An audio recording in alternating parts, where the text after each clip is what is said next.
सिए शोभा नहीं जाए बखानी, जगदम्बिका रूप गुण खानी। उपमा सकल मोही लघु लागी, प्राकृत नारी अंग अनुरागी। ज्यों छवि सुधा पयोनिधि होई, परम रूप में कच्छपु सोई। शोभा रजु मंदरु सिंगारू, मथे पानी पंकज ने मारो। नमस्कार व्यूअर्स, और आप सब लोग कैसे हैं? आशा करती हूँ आप सब लोग अच्छे होंगे, स्वस्थ होंगे और मेरे रामचरितमानस का पाठ अवश्य देख रहे होंगे। तो सबसे पहले हम जान लेते हैं कि कल तक हमने कहाँ तक पढ़ा था और आपने कल तक कहाँ तक जाना था। गाल बजाकर व्यर्थ ही मत मरो, मन के लड्डुओं से भी कहीं भूख बुझती है। हमारी परम पवित्र सीख को सुनकर सीता जी को अपने जी में साक्षात जगजननी समझो।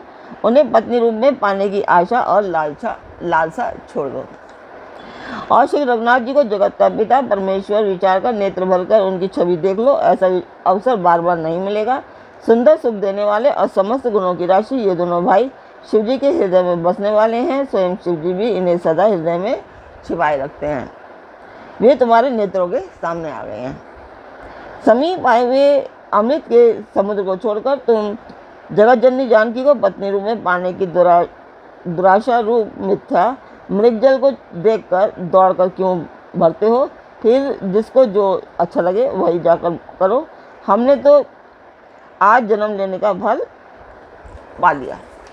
तो आज कल तक यहाँ तक था पढ़ा था हमने, और अभी जान लेते हैं कि उद्देश्य इस पाठ को करने का। तो उद्देश्य है कि ये एक शुभ काज है और मंदिर के लिए है, और मैं चाहती हूँ कि आप लोग सभी सब्सक्राइब करें। सहयोग चाहती हूँ मैं आप लोगों का, और सब्सक्राइब करें, लाइक और शेयर अवश्य करें, और अपने परिवार और मित्रगणों को भी सब्सक्राइब और शेयर करने के लिए अवश्य कहें। और पाठ पढ़ते हुए सुनते हुए आप लाइक करना ना भूलें। तो उस मंदिर की मैं वीडियो डालती हूँ जिस मंदिर का मैं वर्णन कर रही हूँ, आप लोग देखें और बताएं आपको मेरा पाठ कैसा लगा।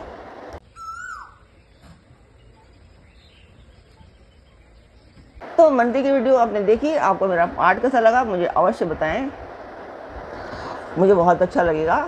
और मैं अपने सब्सक्राइबर्स को थैंक्स करना चाहती हूँ, और जिन लोगों ने सब्सक्राइब नहीं किया है वो लोग भी सब्सक्राइब करें, मुझे बहुत अच्छा लगेगा। तो अब शुरू करते हैं हम आज का पाठ। स्वागत करती हूँ मैं आप सभी का अपने इस कार्यक्रम रामचरितमानस के बालकांड पाठ में।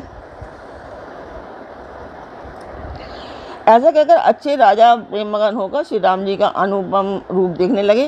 मनुष्य की तो बात ही क्या, देवता लोग भी आकाश से विमानों पर चढ़े हुए दर्शन पा रहे हैं और सुंदर गान करते हुए फूल बरसा रहे हैं।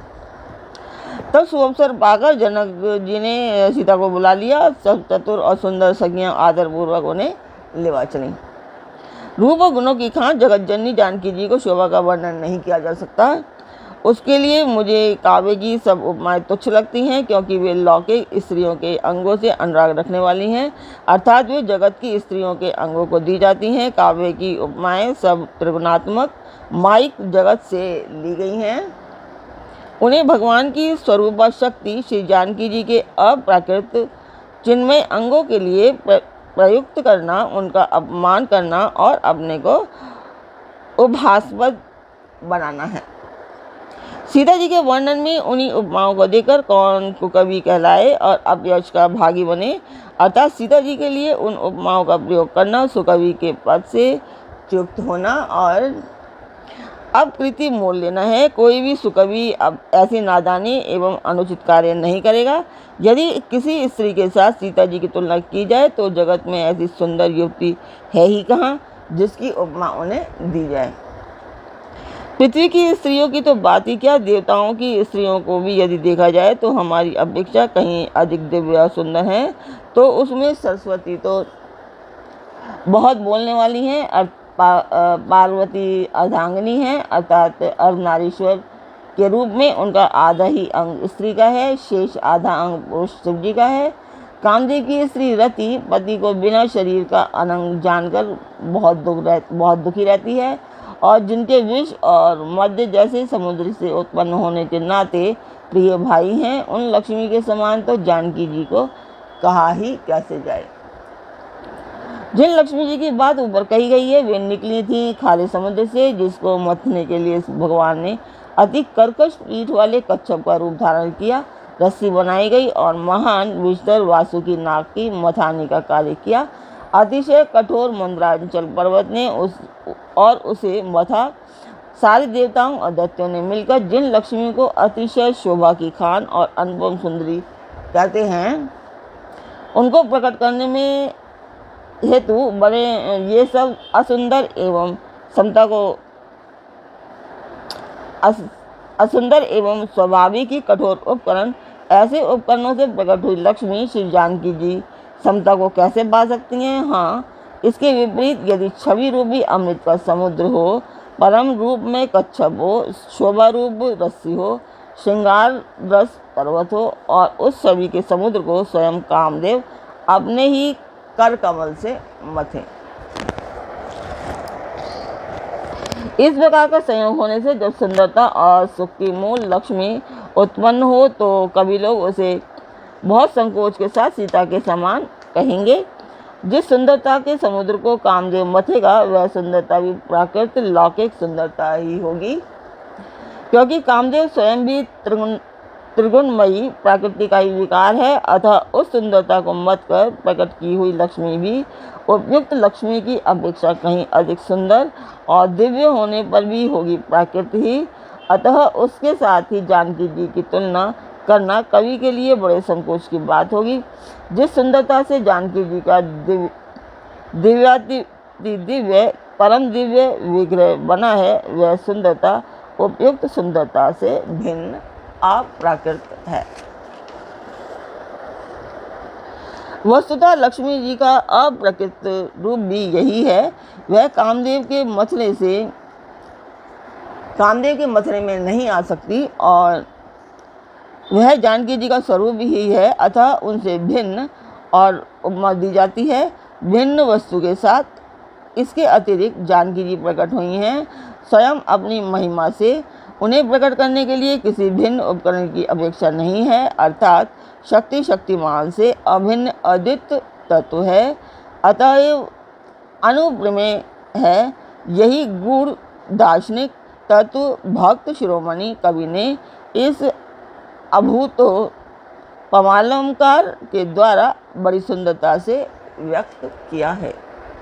सयानी सखियां सीता जी को साथ लेकर मनोहर वाणी से गीत गाती हुई चली। सीता जी के नव शरीर में सुंदर शाही सुशोभित है। जगत जननी को महान छवि अतुलनीय है। सब आभूषण अपनी अपनी जगह पर शोभित हैं, जिन्हें सखियों ने अंग अंग में भली भांति सजाकर बनाया है। जब सीता जी ने रंगभूमि में पैर रखा तब उनका रूप देखकर स्त्री पुरुष सभी मोहित हो गए। देवताओं ने हर्षित होकर नगाड़े बजाए और पुष्प बरसाकर अप्सराएं गाने लगी। सीता जी के करल कमलों में जयमाला सुशोभित है। सब राजा हर्षित होकर अचानक उनकी ओर देखने लगे। सीता जी ने चकित चित्त से श्री राम जी को देखने लगी। तब सब राजा लोग मोह के वश हो गए। सीता जी ने मुनि के पास बैठे हुए दोनों भाइयों को देखा तो उनके नेत्र अपना खजाना पाकर ललचाकर वहीं श्री राम जी में जा लगे, मतलब स्थिर हो गए। परंतु गुरुजनों की लाशें तथा बहुत बड़े समाज को देखकर सीता जी सकुचा गईं। वे श्री रामचंद्र जी को हृदय में लाकर सखियों की ओर देखने लगी। श्री रामचंद्र जी का रूप और सीता जी की छवि देखकर स्त्री पुरुषों ने पलक मारना छोड़ दिया। सब एकटक उन्हीं को देखने लगे। सभी अपने मन में सोचते हैं पर कहते सकुचाते हैं। मन ही मन वे विधाता से विनय करते हैं, हे विधाता, जनक की मूर्ता को शीघ्र हर लीजिए और हमारी ही ऐसी सुंदर वृद्धि उन्हें दीजिए कि जिससे बिना ही विचार किए राजा अपना प्रण छोड़कर सीता जी का विवाह राम जी से कर दें। संसार उन्हें भला क्या कहेगा, क्योंकि यह बात सब किसी को अच्छी लगती है। हट करने से अंत में भी हृदय जलेगा। सभी लोग इसी लालसा में मगन हो रहे हैं कि जानकी जी के योग्य वर तो यह सांवला है। तब राजा जनक ने बंदी जनों को बुलाया। वे विरुदावली गाते हुए चले और राजा ने कहा, जाकर मेरा प्रण सबसे कहो। भाट चले। उनके हृदय में कम आनंद न था। भाटों ने श्रेष्ठ वचन कहा कि हे पृथ्वी का पालन करने वाले सब राजागण, सुनिए, हम अपनी विशाल भुजा उठाकर जनक जी का प्रण कहते हैं। राजाओं की भुजाओं का बल चंद्रमा है, शिव जी का धनुष राहु है, वह भारी है, कठोर है, वह सबको विदित है। बड़े भारी योद्धा रावण और वानासुर भी इस धनुष को देखकर गांव से चुपके से चलते बने। उसे उठाना तो दूर रहा, छूने तक की हिम्मत नहीं हुई। उसी शिव जी के कठोर धनुष को आज इस राज्यसभा में जो भी तोड़ेगा, तीनों लोगों की विजय के साथ ही उसको जानकी जी बिना किसी विचार के हठपूर्वक वरण करेंगी।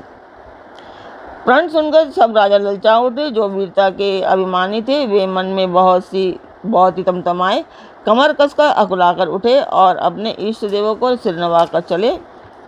वे तमक कर बड़े ताव से शिव जी के धनुष की ओर देखते हैं और फिर निगाह जमाकर उसे पकड़ते हैं।